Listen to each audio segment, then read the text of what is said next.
ταβέρνα της Τζαμάικα. Η ζωή μας έχει αλλάξει κάπως. Δεν μένουμε μέσα στην πόλη πια, αλλά στον δρόμο για τη θάλασσα.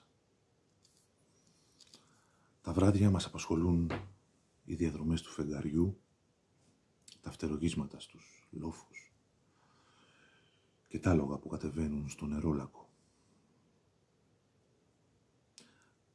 Αν τελικά αποφασίζεις να έρθεις, θα μου κρατάς τη νύχτα συντροφιά, τώρα που μπαίνει το φθινόπωρο και οι μεντεσέδες τρίζουν στο σκοτάδι.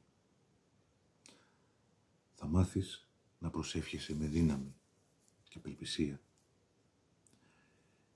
και το παράξενο αυτό συναίσθημα θα συνδυάζεται με τις σκληρές γραμμές της φύσης. Να φέρεις λίγα ρούχα και βιβλία. Κρατούν αλλιώς εδώ τα ίδια.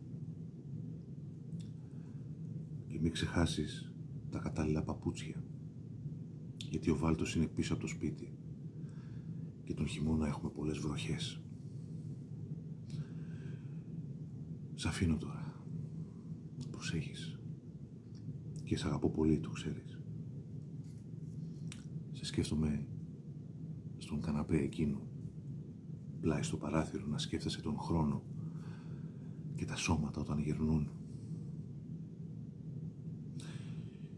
Όλα αυτά είναι της φαντασίας πράγματα εδώ. Δεν έχουμε παρά μια δυνατή και καθαρή αιωνιότητα που δεν κουράζει, αλλά μερικές φορές πονούν τα μάτια σου. Να κλείσω τώρα το παράθυρο. Σηκώθηκε ξανά αέρας.